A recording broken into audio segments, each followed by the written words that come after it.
আলহামদুলিল্লাহ ওয়াসসালাতু ওয়াসসালামু আলা রাসূলিল্লাহ। সম্মানিত দর্শক, আসসালামু আলাইকুম ওয়া রাহমাতুল্লাহ। আজকে আমাদের আলোচনার বিষয় ইশরাকের সালাত। আর ইশরাক হচ্ছে আরবি শব্দ, অর্থ হচ্ছে উদয়, প্রভাত বা সকাল।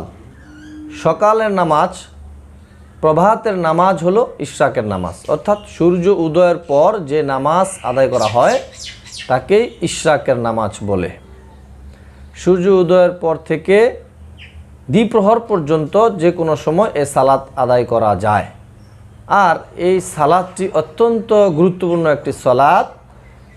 রাসূলুল্লাহ সাল্লাল্লাহু আলাইহি সাল্লাম, সাহাবা আজমাইন এবং আল্লাহ তাআলার প্রিয় বান্দাগণ এই নামাজটি নিয়মিত আদায় করতেন।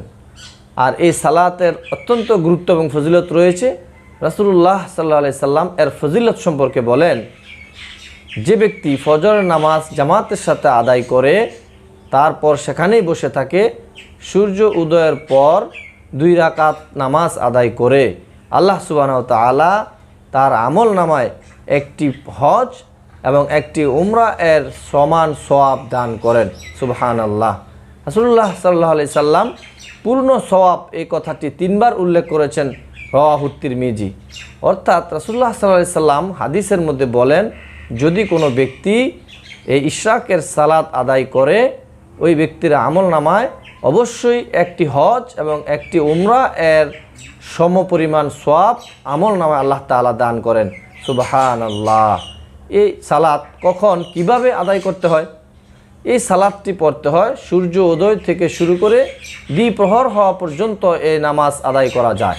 তবে সূর্য উদয়ের সাথে সাথে পরপরই, অর্থাৎ প্রথম সময়েই, ফার্স্ট টাইমেই আদায় করে নেওয়া উত্তম। আর অর্থাৎ কোনো ব্যক্তি ফজরের নামাজ আদায় করবে, জামাতের সাথে আদায় করার পর সেখানেই বসে থাকবে, তাসবিহ তাহলিল পাঠ করবে, দুরুদ পাঠ করবে, দোয়া পাঠ করবে। তারপর যখন সূর্য উদয় হবে, সূর্য উদয় হওয়ার সাথে সাথেই নামাজে দাঁড়িয়ে যাবে না। কেননা সূর্য উদয়ের সাথে সাথে সূর্য ওঠার সময় নামাজ আদায় করা হারাম। এই জন্য সূর্য উদয়ের থেকে অন্তত 15-20 মিনিট সময় বসে থেকে তারপর 15-20 মিনিট পর এই সালাত আদায় করবে। সূর্য উদয়ের সাথে সাথেই নামাজ আদায় করা সঠিক হবে না। কেননা সূর্য উদয়ের নামাজ সাথে সাথে যদি আদায় করা হয় তাহলে গুনাহ হওয়ার আশঙ্কা থাকে। এজন্য সূর্য উদয় থেকে 10-15 মিনিট পর এই সালাত আদায় করবে। যেহেতু রাসূলুল্লাহ সাল্লাল্লাহু আলাইহি সাল্লাম এবং সাহাবা আজমাইন এবং আল্লাহ তাআলার প্রিয় বান্দাগণ এই নামাজটি নিয়মিত আদায় করেছেন, এর অত্যন্ত ফজিলত এবং গুরুত্ব রয়েছে। আমরাও যাতে করে আল্লাহ তাআলার সন্তুষ্টি লাভ করতে পারি, অধিক সওয়াব অর্জন করতে পারি, এজন্য যাতে আমরাও প্রতিনিয়ত প্রতিদিন এই সালাত আদায় করতে পারি, আল্লাহ তাআলা আমাদেরকে তৌফিক দান করুক। আল্লাহুম্মা আমিন।